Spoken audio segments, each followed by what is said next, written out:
Okay, mga ma'am, sir, bago po natin simulan yung video, gusto ko po muna magpasalamat kay Ma'am Jazz at kay Sir Noel.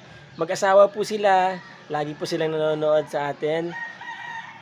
Gusto ko din po magpasalamat kay Sir Johnny I. Banan. Maraming salamat sa mga comments mo. Marami akong natututunan. Pati po kay Sir Chito Ipapo. Okay, friends na po kami sa FB. Salamat sa inyo, sir. At salamat din po kay Sir Mario. Bumisita po siya dito last few days ago. Tinignan niya yung mga bahay na binibenta natin. Actually na binablog natin. Sir, sana meron na kayong magustuhan. At salamat din po kay Ma'am Hispanic Asian Beauty. Yan. Maraming salamat po sa inyo. Okay mga kabutsawals, magandang araw po sa inyo. Magandang araw uli sa inyo. Meron na naman tayong isang magandang house and lot na i-feature dito sa ating channel. Ipe-present ko sa inyo itong house and lot na to, and I hope ma-present ko ng maayos po. So, ito pong house and lot na to ay located sa San Marcelino, Zambales po. At malapit po ito sa mga commercial establishments. Okay? Dito po ay daan papunta na ng National Highway yan. So, 3 minutes mula dito sa bahay ay nasa 7-Eleven, palengke, hospital ng San Marcelino, yung pinaka-munisipyo ng San Marcelino. So napakalapit po nito sa bayan. Ang total area po ng property ay nasa 991. Pero yung pong perimeter fence kung saan ay nakatayo yung bahay ay nasa 660 lang. Kung mapapansin ninyo, medyo maliit yung frontage ng pinaka-perimeter fence niya kung saan dedicated yung bakod para sa bahay na to. Sa titulo ay 991. Nung nagpa-survey sila, umabot po hanggang dito yung property. Yan, tuturo ko sa inyo So ito po yung bakod ngayon ng bahay. Nung nagpa-survey sila, after na magawa yung bahay, nandito po yung part pa ng property. Yan Ito. So ito po yung pinaka boundary. Yun. Makikita nyo meron pong bakod, meron pong mga poste dyan. Hanggang dun pa po yan. Kaya malaki pa po itong boundary na nasakop po nung title. Ayan Okay, wala naman pong problema kasi ang may-ari po nito ay kapatid nung may-ari ng property na yan na binebenta natin ngayon. Yan So dito pwede pa po kayo magpagawa ng isa pang bahay. Hindi nyo na kailangan sirain pa yung bakod na yan. Siguro magpalagay na lang kayo ng gate. Kung halimbawa maglalagay pa kayo dito ng kung ano man ang naisipan ninyo. So yan. Ibig sabihin ang frontage lumalabas around 30 meters or more. Okay? Now, pasok po tayo sa loob ng property. Now, yan yung garahe. Automatic po yan. Automatic roll up po yan. At kung mapapansin ninyo, mataas po yung bahay or yung kabuuan ng property dito po sa kalsada. Ayan naka-elevate po itong kanilang property. Tinambakan, di ba? Okay. So, maluwag po ang gate. Alright? Meron pang isang access gate dito para sa tao. Hindi siya masyadong mataas. Kaya maganda yung circulation ng hangin. Ayan maganda nakikita nyo, gumagalaw yung mga puno. Ayan So maganda po yung palo ng hangin dito sa bahay na to, sa property na to. So bago po tayo pumasok, ikot po muna tayo dito sa paligid ng property, sa paligid ng bahay. By the way, ito pong bahay ay may 3 bedrooms. Isang master bedroom, may sariling CR. Tapos yung 2 bedroom, sharing ng CR. And then meron pang CR doon sa labas. Ikot muna tayo. Yan. Ito sila kagawad. Okay lang kagawad? Okay yan. Siya po ang may hawak ng SPA. Kapag interesado po kayo sa property, Ito po si Kagawad ang kakausapin nyo. Ano nyo po yung pinakamay-ari? Bali, Kagawad? uncle ko po. Uncle nyo po. Uncle ko mismo. Oh, okay. So yun, uncle daw po ni Kagawad. Okay. So ikot po muna ako dito sa property Kagawad, ano? Okay, okay. Okay. So ayan oh, mapapansin niyo ang ganda na, naka-landscape na. 'Di ba? I-maintain niyo na lang po 'yan. Okay. Ay, bali Kagawad, ano po ang source ng tubig niyo dito? Nawasa tsaka kwan? Deep well. Deep well. Oo. Meron pong May pressure tank. may pressure tank. All right. So okay. So ikot lang po ako muna sa property. Pwede niyo po ba akong samahan? Okay. Apo. So i-tour namin kayo mga kabutsawals. Yan. Yan ang property. Yan oh. So ang ganda, meron po kayo ditong ano bang tawag diyan? Lanay or porch. Hindi naman po kasi veranda yan, 'di ba? Dahil wala naman siyang railings. So I guess ang tawag diyan ay porch or lanay. So yung bahay po parang Hawaiian style. Saan po sa Amerika yung Dati sa Hawaii sila. Ngayon lumipat sila sa San Diego. pinagawa nila to? Nasa Hawaii po sila noong panahon na 'yon. O kaya ang itsura ng ng bahay po parang tropical design, tropical style, maraming halaman sa likod, merong landscape na mga halaman diyan. So yan. May lanay kasi yung lanay po ay salitang Hawaii po 'yun eh. Okay. So ito, may mga halaman po diyan, ayan I-maintain niyo na lang po, 'di ba? Ayan Okay, maluwag pa po dito sa gilid. Ayun. Tapos, ano po yun? Yung mga storeroom yung isa. Tapos yung isa. Storeroom yung isa. Yung Tapos yung isa CR. Okay, ito po yung gilid ng bahay. Yan. Nakita niyo yung kisame. Ang ganda pa, di ba? Pati yung bubong, maganda pa po. Nakikita ko dito. Ang ganda pa po ng bahay. Well maintained. Kayo po ba nagme-maintain ito? Okay, sabi nila kapag ka umuwi daw, lahat na may problema, ginagawa daw agad, ano? Oo. Yun po ang kagandahan dyan. So ayan, yan po yung gilid ng bahay, 'di ba? May mga design na po siya. Tsaka ayan, malaki ang bintana kaya magandang pasok ng liwanag diyan sa loob. By the way fully furnished po yung bahay. Lahat po na makikita natin diyan ay kasama po sa babayaran ninyo.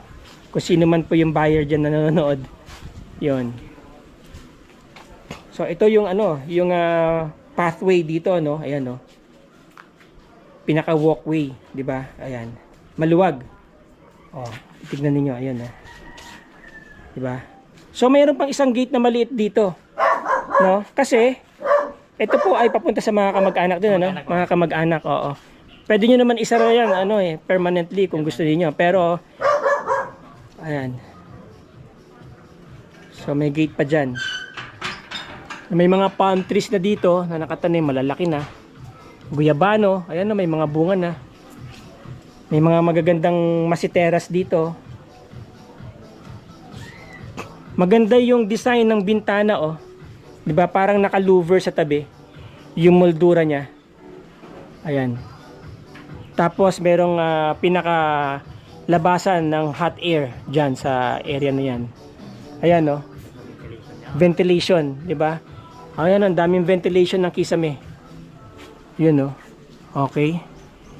So, ito po yung pinaka-stock room at saka CR, Hindi na natin bubuksan. May lababo at saka toilet po dyan. May shower. Meron. Meron din pong shower. Okay.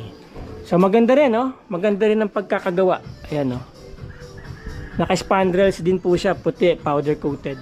Then, ito yung likod. Mapapansin niyo ayan, meron ng design, May mga moldings na dyan. May design ng bakod. Tapos ito malupit, merong military grade na barbed wire. Ayan matalas po yan.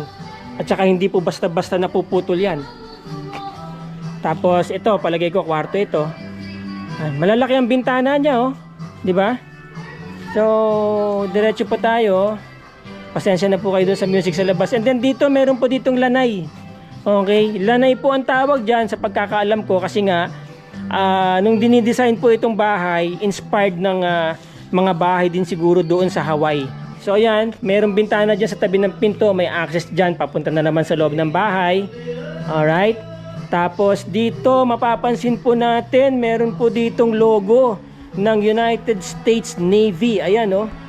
Okay, now it makes sense kung bakit yung likod ng bakod na to ay naka-barbed wire ng ganito. 'Di ba? Military barbed wire po yan, military grade yan eh. Hindi nyo naman mabibili basta-basta yan sa ordinaryong hardware. Ayan, oh. United States Navy. Alright. So, meron pong dito, pahingahan. Okay, yan. O sir, ano bang tawag dito? Gazebo? Ito po ba yung gazebo? Ayan sir, yan o, gazebo yan. Pero sa ating mga Pinoy, nakasanayan na natin tawagin yan kubo-kubo. 'Di ba? Kubo-kubo na made of metals. Okay, so ayan, may nakapaligid ang upuan, no. So pang matagalan na po itong kubo-kubo na to, pang malakasan na to. Tapos meron din kisame, ayan, no. Alright. Now may napansin ako dito, meron parang ginawang pintuan dito pero sinara. Dahil daw, tinanong ko kanina, ito daw po ay planong gawin sanang dirty kitchen itong area na to. Okay. Tapos dito tayo sa gilid. Yan. Ngayon papakita ko po sa inyo yung laki pa ng proper dito sa gilid niya, no? O mamaya-maya na, layo tayo dun sa sounds. Baka makopyright ako eh. So anyway, yan. Pag dito sa angle na to, nandito kayo sa gazebo. Alright. Ito makikita ninyo. Yan, no? Okay. Yon. So ayan, naka-barbed wire din dito sa gilid na to. Diba? So wala na kayong aalalahanin na sa safety po, kahit papaano reinforce po yung safety features ng bahay na to. Alright. Now dito po sa gilid, meron silang source ng tubig. Ayan. Meron po silang dito, pressure tank. Meron pong makina yan, may motor. Tapos mayroon ding jetmatic doon. Okay. Meron na namang lanay dito o porch na po, Hawaiian porch. Yan. Tapos may overhang doon para hindi man nababasa ng gusto dito. Dahil dito po ay meron silang pinaka-dirty kitchen nila. Ito. Yan, may lutuan po dito. Ayan, oh. Tapos may lababo rin. Okay. Yan. And then, may pintuan din po dito. Access din yan. Ayan, oh. Malalapad ang bintana niya, mga kabutsawals, no? Sliding. Aluminum, powder coated. Okay? So, ito parang louver, pero hindi. Ano po ito? Moldura yan. Yan. Ikot tayo para makita nyo doon sa pinanggalingan natin. Diba? Ganda, no? Tsaka ang ganda ng kisame. Ang kinis pa, oh. Taon-taon daw po kasi nagpapintura ang may-ari dito. Tapos malinis din ang pagkaka-install ng mga split type aircon. Nasa baba yung kanilang mga condenser kaya madali ang service. Then dito meron pong pintuan dito. Papasok po yan ng garahe. Ito garahe po yan. Ito na yung garahe na nakita natin kanina. Tapos dyan, yan, oh, may landscape na naman dito. May Bermuda dyan. May mga halaman dyan. Alright, may walkway. Papunta na naman paikot sa garahe dito sa bahay. Yun, oh.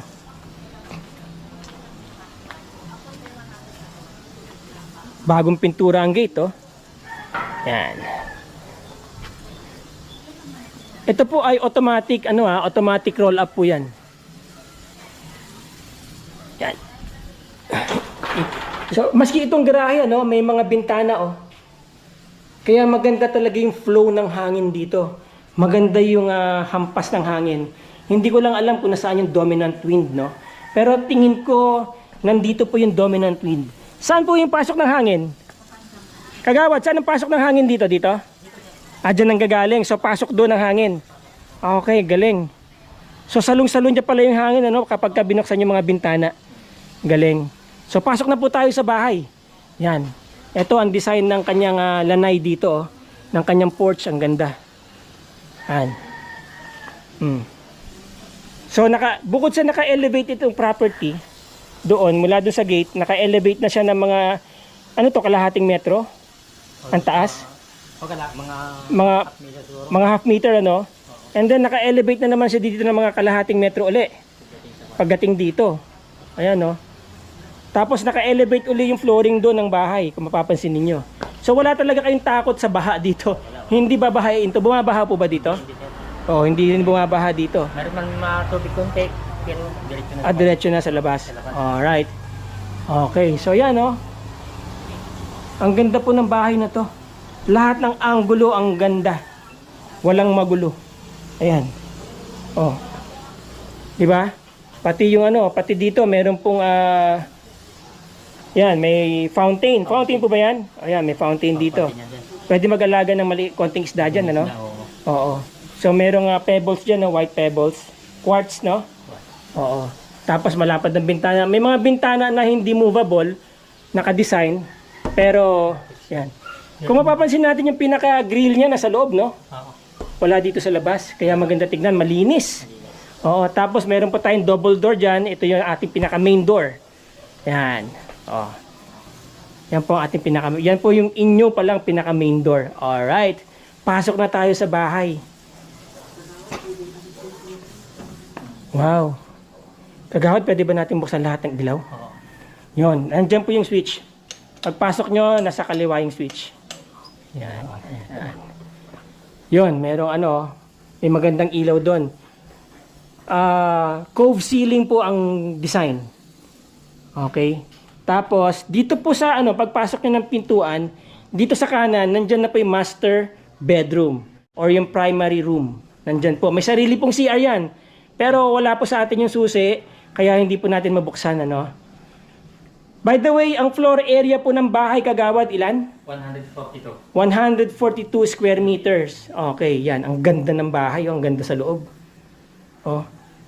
Ano, buksan pa natin yung mga kanta? Hindi na. Pakita natin yung mga ano, maiiwan. Ito, maiiwan na po ito. Fully furnished po yung bahay, no? Yan, maiiwan na po yung mga yan. Mga sofa. Ang gaganda ng mga sofa. Galing pang Amerika yan, ano? Oo. So, yan. Tignan nyo na po yung bahay. Ang ganda. Oh. Yun. Maiiwan na po lahat yan, no? Tapos dito, merong bar. Oo. Stand-alone bar. Ayan. Oh. Yung mga alak, may iwan din ba? Oh, may iwan din daw yung mga alak, mga kabutsawals. Ayan, oh. Pag nabili nyo to, imbitahan nyo ako, inom tayo dito. Di ba?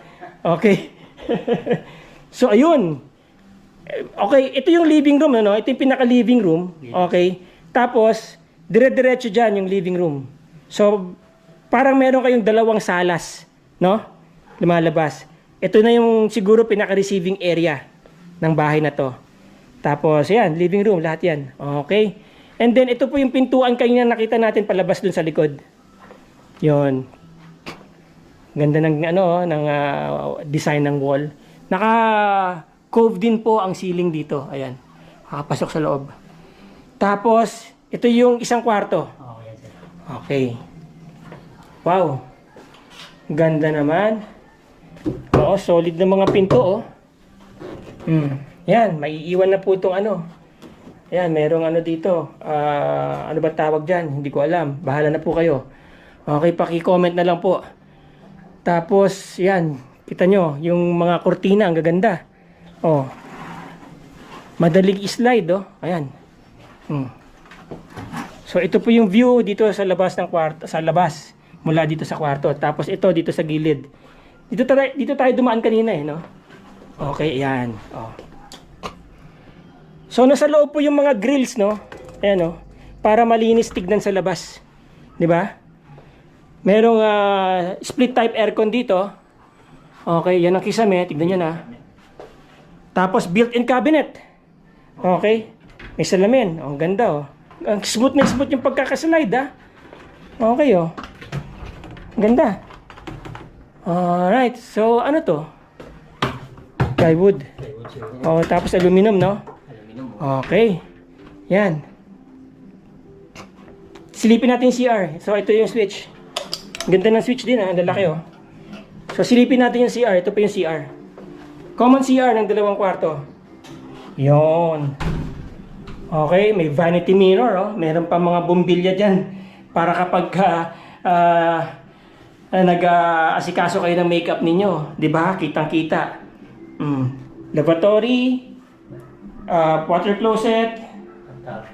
May bidet. May bathtub. Ayan, no? Okay, enclosed yung bathtub at saka shower area. Yun yung shower area. Ang tiles hanggang taas. Yun. Tapos may bintana dito. Sakto lang yung laki. Ayan, ang ganda ng tiles, oh. Ang ganda ng pagkaka-tiles, ha. Oh, tapos nandiyan yung tissue holder sa tabi nitong water closet. Meron medicine cabinet. Ano ba ito? Medicine cabinet? Medicine cabinet yan. Oh, may medicine cabinet dito. Ayan. Saan mo pa yan? Anyway, pinipindot yata to. Yun. Medicine cabinet. Ayan, oh. Okay. Ayan. And then, labas tayo. So, ito, lalagyan ng pamunas. Ayan. Tapos, merong ano dyan. May 110 ba yung bahay? Wala siya. Wala. Walang 110. Okay. And then, ito, lalagyan ng ano, ng towel. Transformer. Meron to sariling transformer? Wala. Pagka 110, meron siyang transformer. Pero yung wanted ang gamit Okay. nila. May Sige. sariling transformer na siya. Oo. So, ito na yung kanina nakita natin pintuan na yan. O, di ba? So, ito. Diyan tayo galing kanina. Okay? O, yan, o. Lanay. Alright? Tapos, nandun yung gazebo o yung kubo-kubo. Nandun. Okay? Merong mesa dito. Yan. Yung mga pictures lang po ang tatanggalin dyan. Mga personal pictures nila. Pero ito siguro, iiwanan na rin yung mga yan, ano? Iiwanan na yan. Payan po mga yan. Pupunta na lang po kayo dito, titira na lang kayo. Wala na kayo dadaling gamit. So, ito ang ganda rin dito. Ayan, o. Meron ding ano dito. Ayan, kapag nakalimutan ko na yung tawag yan. Pasensya na kayo mga kabutsawals, no? Yung airmat ko nun, may ganito eh. Pag nagme-makeup siya. Oo, yan. Tapos ito yung kama. Double bed. Double-sized bed. May built-in cabinet. Pareho doon sa isang kwarto kanina. No? Hindi ganoon kalaki yung kwarto, pero saktong-sakto. May bintanang malaki dyan sa gilid, oh. Yun na yung ano kanina, oh. Yung logo ng United States Navy, di ba? Pinagawa ni Sir nung may-ari. Split type aircon dito. Okay, so dalawang kwarto po, no? Ito na yung pangatlong kwarto. Primary room. Primary room. Tapos, sumunod na room, pangalawang kwarto. Tapos, pangatlong kwarto kanina. And then, pasok tayo sa kitchen area. Okay. Pero, gusto ko munang pakita sa inyo itong pinakasahig niya, mga kabutsawals. Oh. Ayan. Kahoy po yan. Okay, wood parquet. Tama ba ang aking pronunciation? Paki-comment na lang po, no? Wood parquet yan. Okay. Yan. Hindi ko lang alam kung anong kahoy yan, pero hindi po yan tiles. Kahoy po yan. Kaya, talagang materialis puertes din ng bahay na to. Oh, di ba? Yan, sa inyo na yung bar na yan. Sa presyo po na hinihingi ng may-ari. Ayun, no? Ang ganda rin dito. Kagawad, iwanan na rin ba yung ref? Oo. Oh, iwan na po yung ref, sabi ni Kagawad. Oh. Tapos may 110 yung ref. Okay. Karamihan yung So, ang ganda po ng kitchen, no? Alright, so may prep table dito. Granite po, naka-granite. Ayan, no? Meron pong, ito, dito rin, ano? Tapos may parang mini, ano dito? Mini, ano ba tawag dyan, ano? Ayan, no? May downlights. Okay? So, nandyan yung mga drinks nyo, whatever. Built-in cabinets. Ang ganda, oh. Oh. Di ba? Ang ganda rin ng iiwanang ano sa inyo. Gas range. Oh. Meron ng exhaust fan. May exhaust na. Range hood. Alright? Thank you, sir. Okay. And then, yan. Ref. Ang laki ng ref. O yan, tignan nyo yung kisame. Ang ganda. Di ba? Pati yung mga shelves, iwan na yan. O, iwan na daw lahat yan. Yun. So, eksakto lang po yung ano, yung built-in cabinet, to. Dito sa kitchen, mababa lang, madaling abutin. Ito lang yung medyo mataas, no? Yung siguro mga, hindi nyo naman masyado laging ginagamit. Diyan, sa taas. Okay, tapos may bintana dito. Sliding door. Ayan, no? Yun. Di ba? So, yan. Pumasok na yung hangin. Pumasok na yung hangin. Ang ganda ng hampas ng hangin dito, Kagawad, ah. Oo. No? Ito, gaganda ng mga ano niya, oh. Ito, fixed yung drawer na to. Ito, hindi. Ito, fixed, no? Nakakaano, yan. Fixed. Ito, fixed yan. Fixed. Fixed yan, oh. Yan. Ito, nahihila. Ang ganda ng ano. Oh. Ano yan? hinges niya. Hinges. Anong tawag sa hinges na yon? Hindi ko alam. Yung naka-hide. Okay. So, yun ang dining area. So, mula dito sa kitchen na to, yan. Yun po yung dining area. Galing. Ganda ng kusina na to, ha. Maliit lang siya, pero maganda yung workflow niya dito. Oh. Di ba? Ayan, oh. And then from here, mula sa kitchen, ano, pagkatapos yung magluto, malapit na to. Itong dining area nyo. Ito yung kwan Diba? sa yung labasan sa kwan. Yung kanina. Yung lutuan sa... Yung lutuan sa labas. O so, pag ito, nandito yung ano, nakasuot niya. yung anong tawag dito? Yung pinaka dirty kitchen. Yung kanina dinaanan natin sa labas. Okay na yan, kagawad. Okay. So, split type ang aircon dito. No? Ayan. Ayun na yung garahe. Di ba? Kita nyo po yung sasakyan, no? Yun na yung garahe. Yun. Tingnan nyo. Dito sa malayo. Di ba? Ang ganda ng ano, ang ganda ng design, no? Para kayong kumakain sa isang restaurant. Oh. Ang ganda rin ng mesa at upuan. Ayan, no? Oh. Solid. Saan nila pinagawa to? Ganda rin, ha? Isang provision din Oh. na gamit. Ayan, no? Inorder niya ito eh. Oh. Ganda.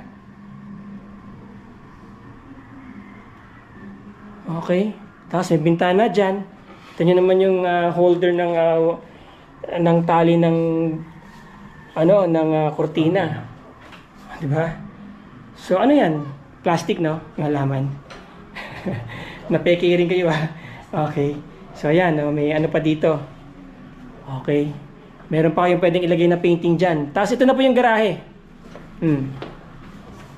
So kapag in-acquire nyo po itong bahay na to, most probably, malamang sa malamang, ito na yung magiging everyday door nyo. Itong pintuan na to. Kasi mula dito, pagbaba nyo na sa sasakyan, diretso na kayo. Yan, o. Diretso na kayo sa kusina, di ba? Pagbukas nyo ng pinto, diretso na kayo dyan sa kusina. Dali nyo na yung mga pinamili nyo doon. Okay, ganda, o. Oh. Alright, yan. Tignan nyo na po, mga kabutsawals. Mag-a-outro na ako.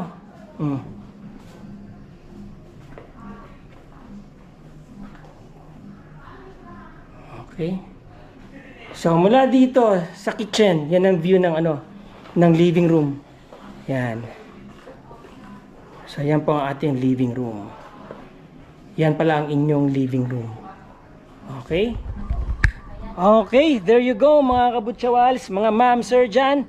Yung mga interesado po dito sa bahay na to, kung gusto nyo po itong bilihin, andyan po yung aking contact number, nandyan po yung aking Viber, WhatsApp, Globe Smart.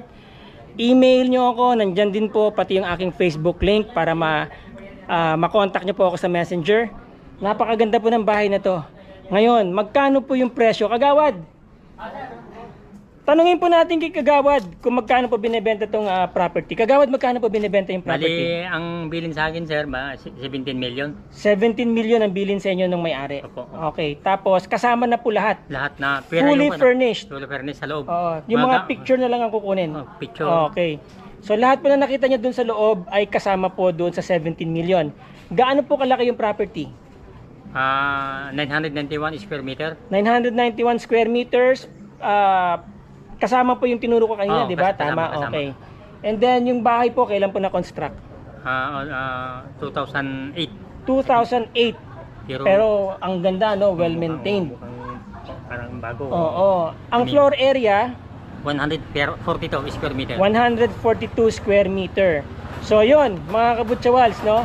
Kontakin nyo lang po ako dyan. At yung mga gusto magpa-vlog ng property nila, kontakin nyo lang din po ako. Schedule natin, pag-usapan natin. Kagawad, maraming salamat sa iyo. Sana mabili agad.